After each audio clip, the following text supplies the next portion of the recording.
In February 1943, Rommel's panzers once again surge forward in North Africa. This time, he faces inexperienced American troops amid the rugged mountains of Tunisia, but time is slipping away. As his veterans hammer through the Kasserine Pass, the British close in steadily from behind. The Desert Fox prepares an audacious plan to crush the Allies in Tunisia once and for all. Yet Rommel is unaware this will be his final battle in the field, one that will soon bring total defeat in what later historians would dub Tunisgrad. By late 1942, Axis forces in North Africa are reeling. After Rommel's decisive loss at El Alamein in November, British General Bernard Montgomery's Eighth Army drives the German-Italian Panzer Army back across the Libyan sands. Soon after, Anglo-American forces under General Dwight D. Eisenhower land in Morocco and Algeria during Operation Torch. Both sides now race toward Tunisia, home to the last major Axis strongholds at Bizerte and Tunis. For Rommel, Tunisia's shorter supply lines offer hope of rebuilding his battered army into a fighting force once again. But 2,500 kilometers of constant retreat have shaken the German high command. In Berlin, staff officers prepare his replacement and repeatedly urge him to take medical leave. Rommel refuses, at least for now. Fortunately for him, Montgomery's pursuit is sluggish. By reserving fuel for his best units, most panzer divisions manage to crawl into Tunisia. The Italians, short on vehicles, are not so lucky. Many are captured by the British. On January 23, 1943, the British seize Tripoli. To the west, the British First Army, joined by the U.S. II Corps and French 19th Corps, advances from the Algerian frontier. Meanwhile, the Italian Navy and Luftwaffe rush reinforcements into Tunisia, some flown in by the enormous Messerschmitt 323 transport planes. There, they unite with General Hans-Jürgen von Arnim's 5th Panzer Army.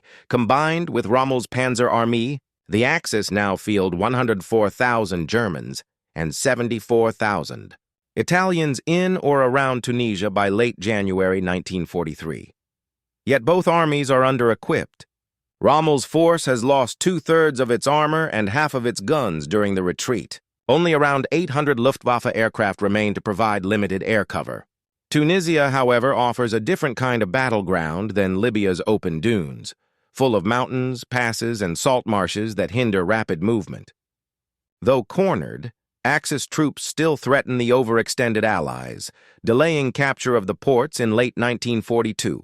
Thus, Allied forces dig in along the eastern Dorsal Range. Eisenhower requests to strike between von Arnim and Rommel, but British commanders deem the move too risky and prefer to await Montgomery's arrival. Many British officers also doubt the Americans' readiness. Most U.S. commanders are new to combat, and exercises in 1941 exposed flaws in leadership, tactics, and training. Though retraining improved matters, Eisenhower admits some officers remain complacent. Rommel already mocks the Americans as Britain's Italians.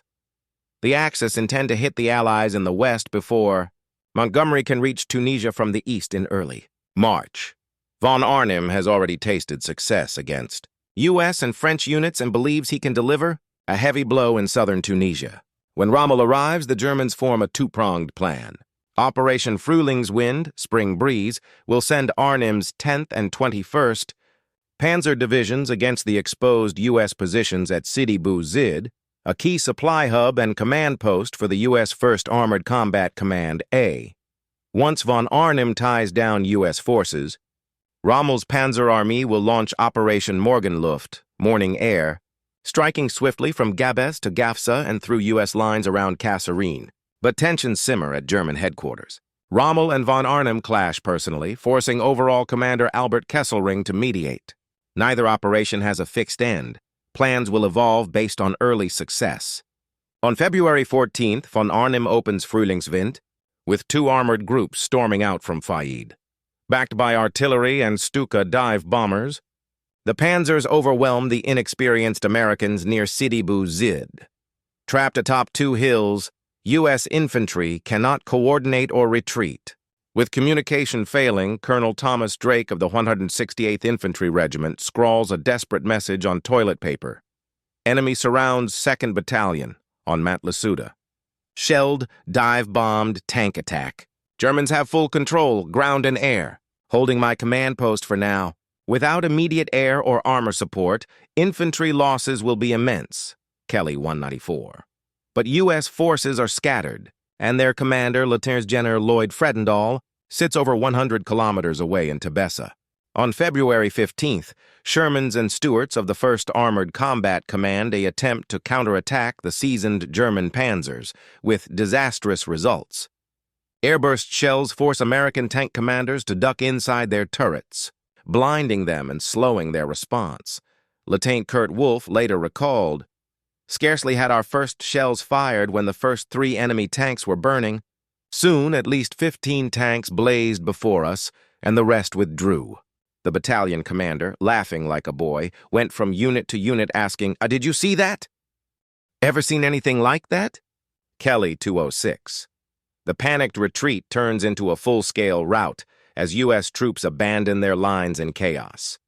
Meanwhile, Rommel's forces begin Operation Morgenluft, only to find Gafsa, their primary objective, already deserted. Instead of pressing the advantage and crushing the fleeing Americans, Axis units move forward cautiously, giving the enemy time to regroup on the western dorsals. Rommel, still supervising the final withdrawal from Libya, quickly relocates to assume command of the next phase. The twin successes of Frühlingswind and Morgenluft breathe new life into Rommel.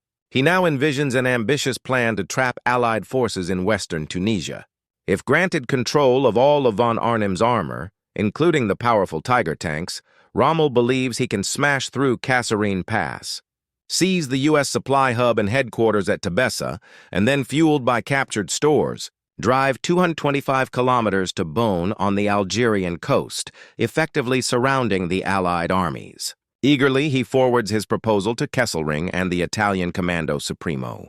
But von Arnim opposes it. He prefers to conserve his armor for a limited advance toward the British depot at Le Queff. Though this approach cannot destroy the Allies outright, it could cripple them long enough to strengthen Axis defenses before Montgomery's arrival. A compromise follows. Rommel receives von Arnim's panzers but must employ them toward Le Queff.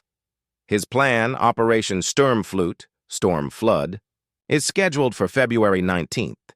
2 main thrusts will advance toward Kasserine Pass and the Spiba Gap, with Rommel reinforcing whichever achieves the best progress.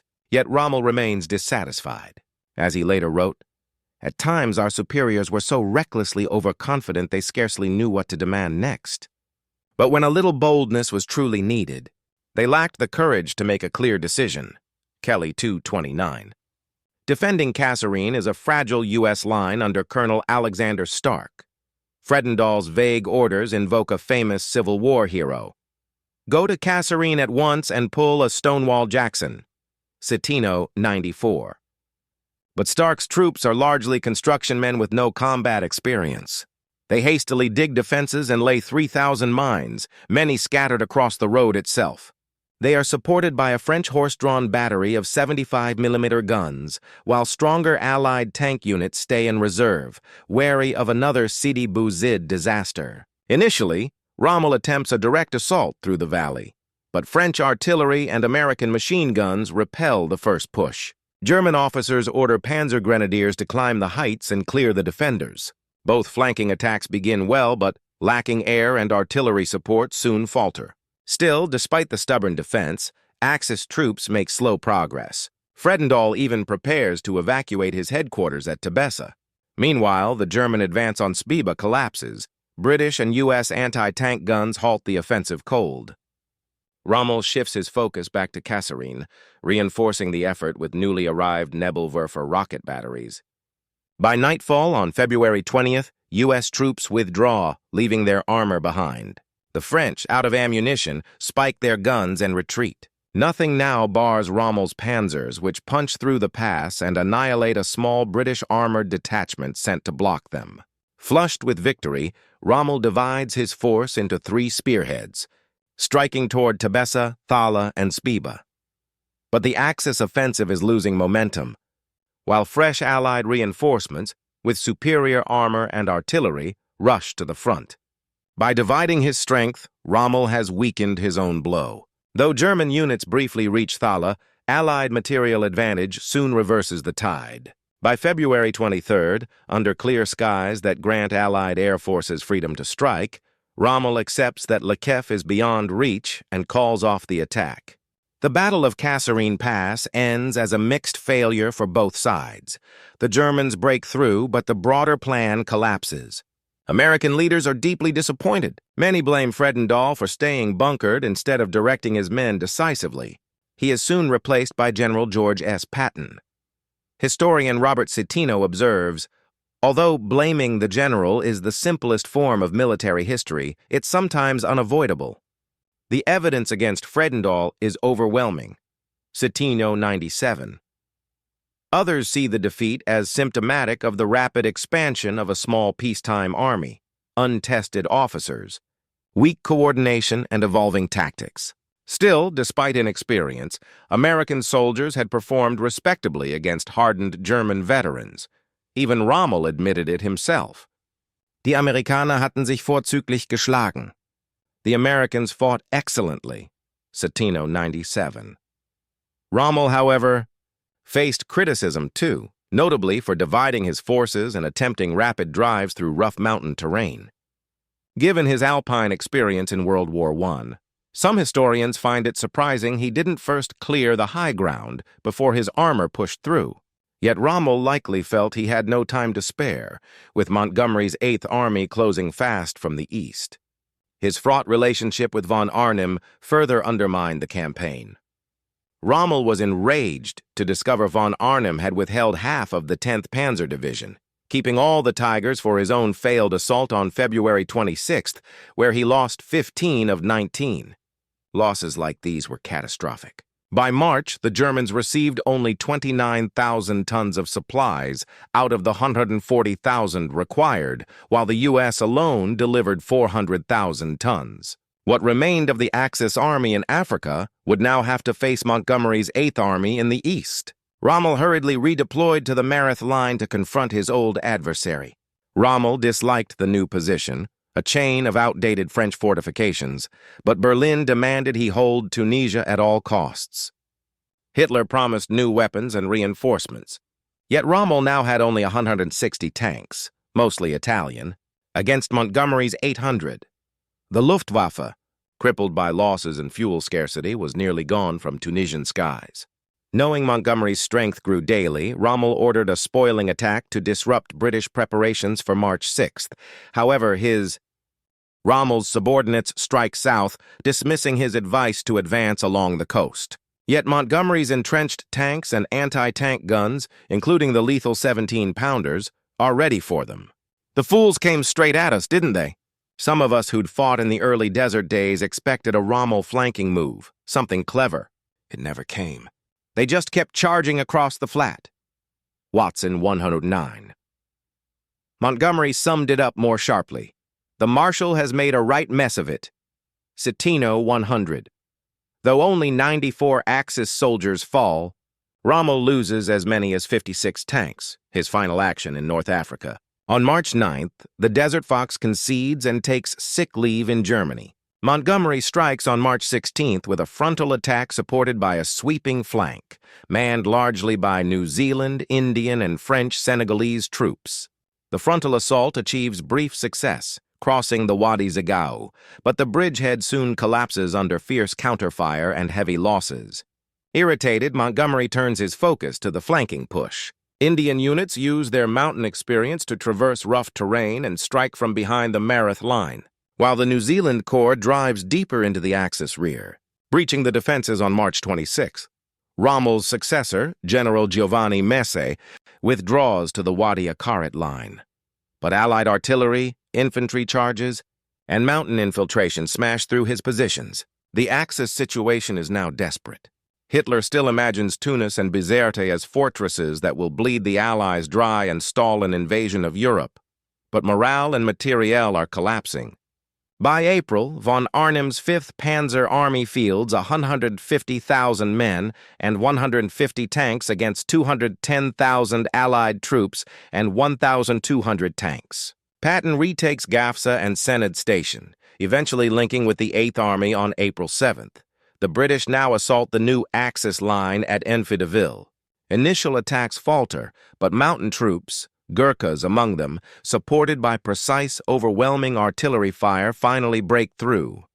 For every Axis shell fired, the British send 30. Meanwhile, the US-2 Corps, now under Omar Bradley, pushes north toward Bizerte with renewed drive. Von Arnim dispatches Major Hans von Luck to Berlin to beg for evacuation, but Hitler refuses an audience. When permission is finally granted in late April, it is meaningless. The Axis have no air cover or shipping left.